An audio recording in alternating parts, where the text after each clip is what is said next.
আসসালামু আলাইকুম। ইনশাআল্লাহ আশা করি সবাই ভালো আছেন। আলহামদুলিল্লাহ আমিও ভালো আছি। যে যেখান থেকে আমার ভিডিওটি দেখছেন সবাইকে অসংখ্য ধন্যবাদ। সর্বপ্রতি ভালোবাসা রইল। তো গতকালকে আমি ভিডিওতে কিছু বিষয়ে কথা বলছিলাম। আজকে একটা গ্রুপে আমি পোস্ট দেখলাম যে 23 তারিখ, আজকে মেবি 23 তারিখ, মানে টোটালে 95টা ভিসা হয়েছে। সব মিলাই মানে হয়তোবা 3টা ভিএফএস গ্লোবাল মিলে। এটা আমাদের জন্য একটা বিগ অপরচুনিটি। তো এই বিষয়ে কথা বলবো, ভিএফএস গ্লোবালের আপডেট দিব, আর কিছু জিনিস আপনাদের সাথে শেয়ার করব ভিডিওতেই। তো ইনশাল্লাহ ভিডিওটা পুরোটা দেখার চেষ্টা করবেন।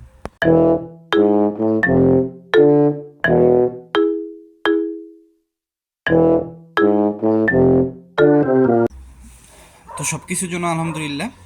প্রথমে যদি আমি একটু আপনাদের প্রথমে আমি ভিএফএস গ্লোবালের আপডেটটা দিই। সেটা হচ্ছে যে আজকে ঢাকার টোটাল 700, মানে প্রায় 70টার কাছাকাছি পাসপোর্টের ডেলিভারির আপডেট আমার কাছে আছে, যেখানে রিটার্ন পাসপোর্ট হচ্ছে 25টা। আপনারা একটু মনোযোগ দিয়ে শুনবেন। এটা হচ্ছে ঢাকা ভিএফএস গ্লোবালের আজকের আপডেটটা দিচ্ছি।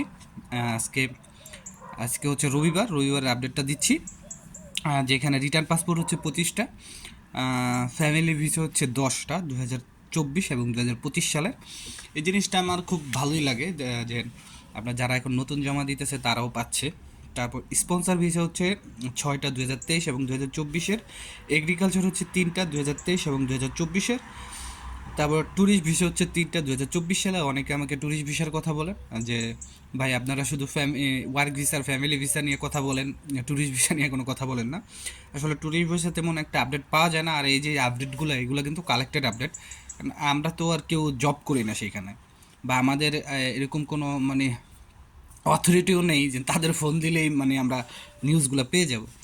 ঠিক আছে। তারপর স্টুডেন্ট ভিসা হচ্ছে 2টা, 2024 সালের। আর রিজেক্ট হচ্ছে 18টা, 23 এবং 24।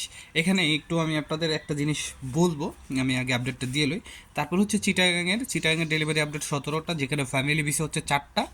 এইখানেও কিন্তু 2024, তারপরে 2025। আপনারা সকলেই দেখেন এখন 2025-এর ফেব্রুয়ারি মাস চলতেছে, লাস্টের দিকে হিসাব আছে ফেব্রুয়ারি মাসের, কিন্তু সেখানে কিন্তু পেয়ে যাচ্ছে। তার মানে কি, যারা জানুয়ারিতে জমা দিচ্ছে তারাও পাচ্ছে, বা ফেব্রুয়ারিতে জমা দিচ্ছে তারাও পাচ্ছে। তারপর স্পন্সর বিষয় হচ্ছে 2টা, 2024-এর। এগ্রিকালচার হচ্ছে 2টা, 2024-এর। স্টুডেন্ট বিষয় হচ্ছে 2টা, 2024-এর। রিজেক্ট হচ্ছে 7টা, 2023 এবং 2024। তারপরে হচ্ছে যদি সিলেটের আপডেটটা দিই, সিলেটের 20টার মতো আপডেট আছে ডেলিভারি। সেখানে ফ্যামিলি ভিসা হচ্ছে 7টা, 2024 এবং 2025। সেখানেও 2025 সালের ভিসা পেয়েছে। স্পন্সর হচ্ছে 4টা, 2024। এগ্রিকালচার হচ্ছে 2টা, 2023 এবং রিজেক্ট হচ্ছে 7টা, 2023 এবং 2024। তো এখন আমি যদি একটু আপনাদের সাথে একটু যদি জাস্ট আমি এখানে যদি একটু কিছু অ্যাড করি, সেটা হচ্ছে যে আপনারা 2025 সালের ফ্যামিলি ভিসার কার্যক্রম দেখতেছেন। অনেকেই আপুরা বলেন যে 2025 সালে জমা দিয়ে ফ্যামিলি ভিসা পেয়ে যাচ্ছে, অথচ আমরা 2023 সালে 24 সালে জমা দিয়ে পাচ্ছি না। কেননা এখানে ফ্যামিলি ভিসার কর্মসূচিটা আপনারা করার পরে মাঝে মাঝে আমার হাসি হয় যে এই ইতালিয়ান লোকেরা এরা কিভাবে এইসব টলারেট করতেছে। মানে এই যে ফ্যামিলি ভিসা আটকা পড়ে রয়েছে, এই জন্য মানববন্ধন হইতেছে। এদের ভাবমূর্তিতে বিশ্বের দরবারে কোথায় মানে কিভাবে যে নষ্ট হইতেছে এরা নিজেও জানে না। দেখেন, এই জিনিসটার জন্য পররাষ্ট্রমন্ত্রী বাংলাদেশে পর্যন্ত আইসা পড়ছে। তাহলে বোঝেন এটাকে তারা কি গুরুত্ব সহকারে দেখতেছে। আসলে এই ইমিগ্রেশন সেক্টরটা তারা কোনটাকে গুরুত্ব দেয় জানেন? লিবিয়া থেকে দিয়া যারা আসতেছে না, তাদের গুরুত্ব দেয়। গুরুত্ব দেওয়ার কারণ আছে ভাই, কি লেগে জানেন? এইসব দেশে যে এইভাবে যারা আসতেছে, মানে অবৈধ অভিবাসী, স্কল মানি ভাই, এটা ইনকাম হয়। ঠিক আছে। আপনি এখানে এই ব্যবসা করে কয় টাকা ইনকাম হয় দেখেন। ভিএফএস গ্লোবালের আপনি যে ভিসা ফিটা দেন, যেটা নট রিফান্ডেবল, মানে ফেরতযোগ্য নয়, সেটা হয়তো বা আমি যতটুকু জানি, আমার যদি ভুল না হয়, সেটা হয়তো আপনার ভিএফএস গ্লোবালই খায়। কারণ তাদের তো একটা লাইন তো থাকা লাগবো না। কারণ আপনার এতগুলা মনে করেন যে তারা মনে কর টিয়া ময়না মনে করেন শালিক পালে ভিতরে, এগুলারে আদার দিতে হইব না। তো এই জন্য এই জিনিসটা কিন্তু রিফান্ডেবল না।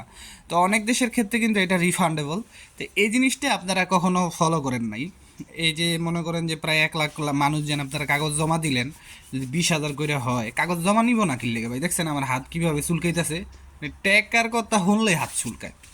ঠিক আছে। তো এই হচ্ছে কাহিনী। তো যাই হোক, আসলে সব বিষয় সিরিয়াসলি নেওয়া ঠিকও না, কিন্তু আমি আপনাদের ফ্যামিলি ভিসার যে বিষয়টা বললাম, এটা কিন্তু ফ্যামিলি ভিসার এখন রিসেন্টলি যারা জমা দিবেন সামনে, তাদের জন্য ফ্যামিলি ভিসার যদি আমার থেকে কোনো অ্যাডভাইস, আমি ভাই হিসেবে একটা অ্যাডভাইস দিই আপু আপনাদের, যে ফ্যামিলি ভিসা আপনারা সমস্ত কাগজ রেডি করে ইন টোটাল, যদি না বোঝেন দরকার হলে আমাদের থেকে পরামর্শ নেন, যেন ভাই কীভাবে বা আপনারা কি জানেননি, আমি যেন জানি আমার কাছে আমারে দিয়ে করাইলেই যেন হইব বা আমার থেকে পরামর্শ নিলেই যেন হয়ে যাব এরকম না। তারপর নিতে পারেন আপনি, তারপরে জাস্টিফাই করেন, ইনকোয়ারি করেন যে না ভাইয়ারটা ঠিক না আদার্স কারোটা ঠিক। কারণ দেখেন ভিএফএসগুলো, ইতালি এম্বাসি বা ভিএফএস গ্লোবাল থেকে কিন্তু তারা একটা আপডেট দিয়ে দিছে যে ফ্যামিলি ভিসা দেরি হওয়ার কারণ হচ্ছে যাদের নথিপত্র মানে কাগজপত্র ঠিক আছে তাদের দিয়ে দিতেছে, যাদের ঠিক নাই তাদেরকে তাই দেরি হইতেছে। তো এই বিষয়গুলো আপনাদের বুঝতে হবে। আর ভিসার কার্যক্রম যেহেতু আগামী মাস থেকে বলছে যে নতুন লোক নিয়োগ হবে, তা আমি মনে করি যে আগামী মাস থেকেই হয়তো বা আপনাদের জন্য এই রোজার মাসটাই হবে আপনাদের জন্য, মনে করেন যে রহমতের মাস সব দিক দিয়ে আশা করি। তো সবাই ভালো থাকবেন, সবার জন্য দোয়া রইল, সকলে আমার জন্য দোয়া করবেন। আসসালামু আলাইকুম, আল্লাহ হাফেজ।